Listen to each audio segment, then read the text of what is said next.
खुलुमबाय बेयो बड'लेण्ड इंखं टेलिभिजन दिनै 25 जुलाइ 2021 रबिबार खालि सानसेनि बरादखौ नोंथांमोननि खाथियाव लाबोदों आं सदानन्द दैमारिया।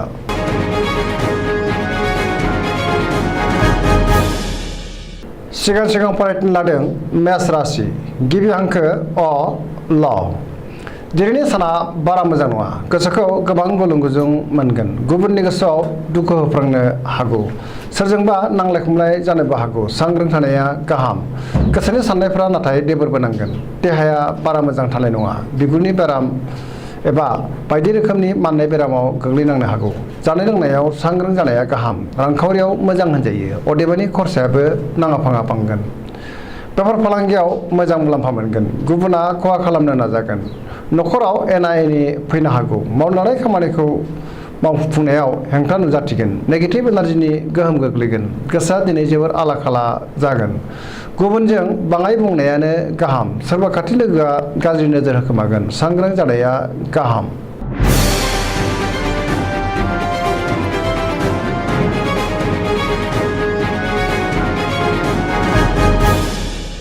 वृष राशि गिबि हांखो इ उ ब।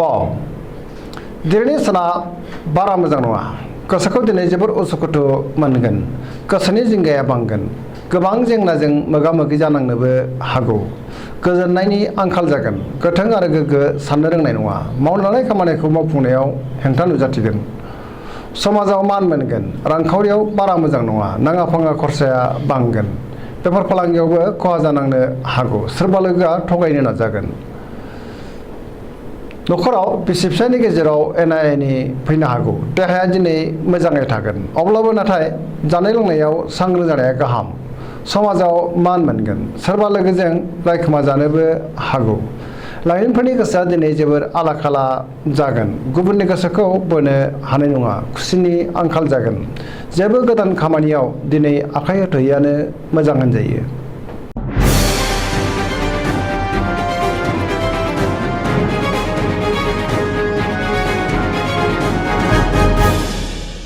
मिथुन राशि गिबि हांखो क स। दिनैनि साना जोबोर मोजां, मावनो लानाय खामानिखौ थि समावनो आरो गोरलैयैनो मावफुंनो हागोन। गोसोखौ दिनै जोबोर गोजोननाय मोनगोन, देहायाबो मोजाङै थागोन। अब्लाबो जानाय लोंनायाव सांग्रां जानाया गाहाम, रांखावरियाव मोजां होनजायो, आरजिनाय धोनखौ दोनथुमनो हागोन। बेफार फालांगियाव मोजां मुलाम्फा मोनगोन, न'खराव अननाय फैगोन, समाजाव मान मोनगोन, गोसोनि साननायफोरा जाफुंगोन। गुबुननि गोसोखौ दिनै गोरलैयैनो बोनो हागोन, सिगांनि बबेबा जेंनाखौ दिनै सुस्रांनो हागोन, गोसोआ जोबोर खुसि जागोन। लाइमोनफोरा मोजां खौरां मोननो हागौ, फरायसाफ्रा फरायनायाव गोसो दुंखांगोन आरो मोजां फिथाइ मोनगोन।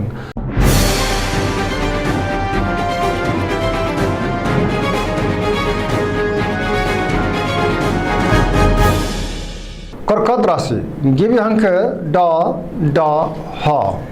दिनैनि साना बारा मोजां नङा, लोगोफोरनि हेफाजाब मोननो गोब्राब जागोन। गोबां बिथिङाव गोदान आरो मोजां खाबुफोरा आखाइनिफ्राय बारग'लांनो हागौ। गोसोखौ दिनै जोबोर दुखु मोनगोन, मावनो लानाय खामानिखौ थि समावनो मावफुंनो गोब्राब जागोन। रांखावरियाव बारा मोजां नङा, नाङा फाङा खरसाया बांगोन। बेफार फालांगियाव मोजां नङा होनजायो, देहाया दिनै मोजाङै थागोन। अब्लाबो नाथाय जानाय लोंनायाव सांग्रां जानाया गाहाम, गुबुननि गोसोखौ दिनै बोनो गोब्राब जागोन। न'खराव बिसि फिसायनि गेजेराव अननाय फैगोन, बिदा फंबायनि हेफाजाबखौ दिनै मोननो हागोन। गोसोआ जोबोर आला खाला जागोन।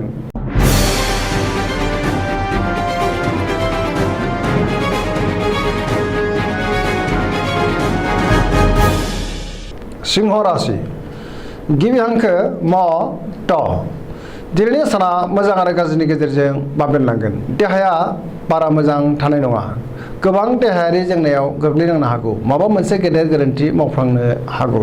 सांग्रां जानाया गाहाम, गोसोखौ जोबोर आला खाला मोनगोन, समाजाव लोगो लेवा बांगोन, मावनो लानाय खामानिखौ थि समावनो मावफुंनो गोब्राब जागोन।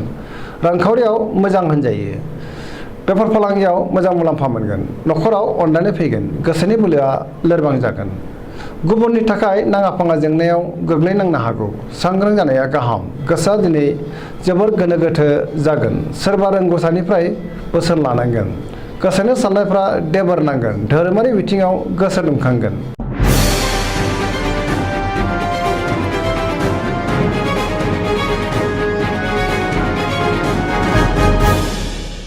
कन्या राशि गिबि हांखो प ट दिनैनि साना बारा मोजां नङा बयजोंबो गोरोबनो रोंनाय नङा हरखाबै सोरबा लोगोनिफ्राय गाज्रि खौरां मोननो हागौ सिगांनि जेंनाखौ सुस्रांनो नाजायोब्लाबो जाफुंनाय नङा माबा मोनसे गोरोन्थि मावफ्लांनानै गोसोखौ दिनै जोबोर उसुखुथु मोनगोन गुबुननि गोसोखौ बोनो गोब्राब जागोन रांखावरियाव मोजां नाथाय नाङा फाङा खरसायाबो बांगोन बेफार फालांगियाव मोजां मुलाम्फा मोनगोन देहायाबो मोजाङै थागोन अब्लाबो जानाय लोंनायाव सांग्रां जानाया गाहाम गोबां सुबुंजों लोगो मोनलायगोन नाथाय थार लोगोनि आंखाल जानोबो हागौ नखराव बिसि फिसायनि गेजेराव अननानै फैगोन समाजाव मान मोनगोन गोसोनि साननायफोरा देबार नांगोन लाइमोनफोरा दिनै जोबोर आला खाला जागोन फरायसाफ्रा फरायनायाव गोसो दुंखांगोन आरो मोजां फिथाइ मोननोबो हागोन गोसोनि साननायफोरा जाफुंनाय नङा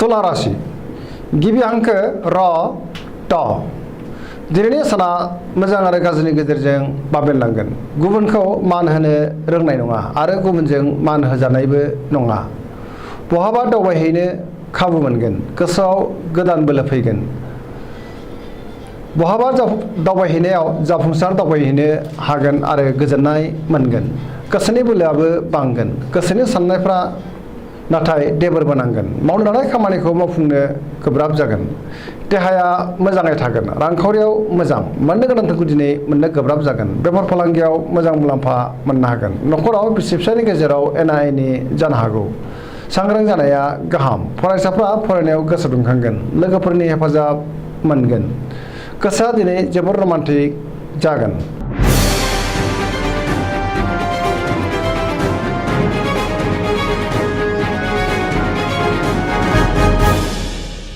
वृश्चिक राशि गिबि हांखो न स दिनैनि साना जोबोर मोजां देहाया दिनै मोजाङै थागोन पजिटिभ एनार्जिनि गोहोम गोग्लैगोन गोसोआव गोजोननाय फैगोन रांखावरियाव जोबोर मोजां मोननो गोनांखौ दिनै मोननो हागोन गोबां धोन आरजिनोबो हागोन मावनो लानाय खामानिखौ थि समावनो आरो गोरलैयैनो मावफुंनो हागोन गोसोनि साननायफोरा जाफुंगोन गोसोनि लुबैनाया बांगोन समाजाव गोबां मान मोननो हागोन नखराव बिसि फिसायनि गेजेराव अनलायनाय फैगोन बिदा फंबायजों मोजां सोमोन्दो थागोन अदेबानि गुबुनजों रायखोमा जानोबो हागौ सांग्रां जानाया गाहाम बेफार फालांगियाव मोजां मुलाम्फा मोनगोन गुबुननि गोसोखौ बोनो हागोन सेंग्रा सिख्लाफ्रा दिनै गोसोखौ जोबोर रमान्टिक मोनगोन फरायसाफ्रा फरायनायाव गोसो दुंखांगोन आरो मोजां फिथाइ मोननो हागोन सरासनस्रायै दिनै साना जोबोर मोजां आरो मोजाङैनो बारग'लांगोन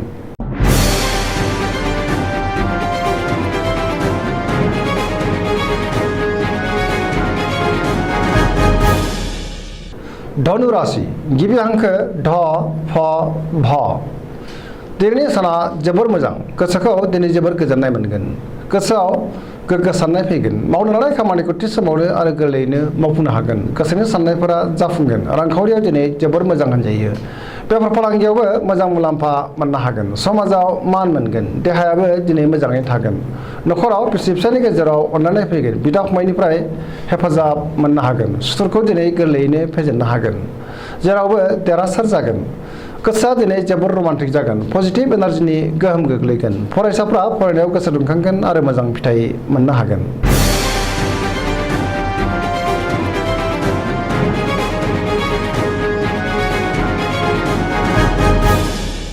मकर राशि गिबि हांखो ख ज दिनैनि साना जोबोर मोजां गोसोखौ दिनै जोबोर गोजोननाय मोनगोन रांखावरियाव जोबोर मोजां आरजिनाय धोनखौ दोनथुमनो हागोन आयआ बांगोन बेफार फालांगियाव मोजां मुलाम्फा मोननो हागोन नखराव अनलायनाय फैगोन मावनो लानाय खामानिखौ थि समावनो आरो गोरलैयैनो मावफुंनो हागोन समाजाव मान मोनगोन सोरबा लोगोनिफ्राय हरखाबै मोजां खौरां फैनो हागौ गोसोनि साननायफोरा जाफुंगोन गोसोनि लुबैनायखौ मोननो हागोन गोसोनि बोलोआबो बांगोन गोसोआ दिनै जोबोर रमान्टिक जागोन फरायसाफ्रा फरायनायाव गोसो दुंखांगोन आरो मोजां फिथाइ मोननो हागोन पजिटिभ एनार्जिनि गोहोम गोग्लैगोन धोरोमारि बिथिङावबो गोसो दुंखांगोन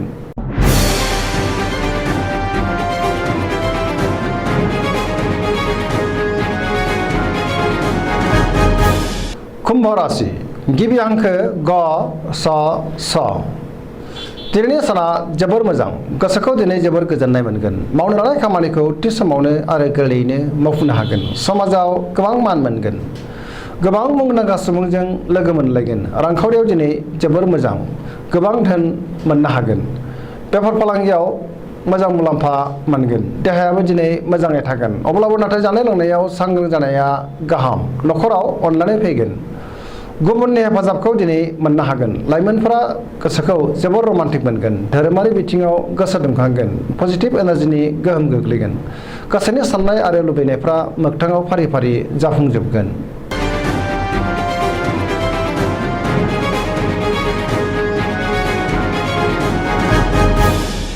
मीन राशि गिबि हांखो द स दिनैनि साना जोबोर मोजां पजिटिभ एनार्जिनि गोहोम गोग्लैगोन बयजोंबो अनजागोन आरो अनसायजागोन गोसोखौ जोबोर गोजोननाय मोनगोन गोसोआव गोबां बिथिंनि रोंगौथिबो फैगोन मोनफ्रोमबो बिथिङाव सांग्रां जानो रोंगोन गोसोनि बोलोआ बांगोन गावनि गोसोनि साननायखौ गुबुननो फोरमायनोबो हागोन गोसोखौ जोबोर गोजोननाय मोनगोन गोसोनि साननायफोरा जाफुंसारगोन गुबुननि अनसायनाय मोनगोन देहाया दिनै मोजाङै थागोन अब्लाबो जानाय लोंनायाव सांग्रां जानाया गाहाम रांखावरियाव जोबोर मोजां होनजायो बेफार बानिज्यआवबो मोजां मुलाम्फा मोननो हागोन न'खराव अनलायनाय फैगोन बहानिफ्रायबा मोजां खौरां मोनगोन लाइमोनफोरनि गोसोआ दिनै जोबोर रमान्टिक जागोन आरो गावबा गावनि गोसोनि साननायखौ फोरमायलायनोबो हागोन दिनैनि राशि फरायनाया एसेनोसै जोबनायाव बेखौनो खावलायो जाहाथे नोंथांमोना सानफ्रामबो जोंनि बे बड'लेण्ड इंखं टेलिभिजनखौ नायबाय थायो आरो साबस्क्राइब खालामो एसेनोसै गोजोन्थों।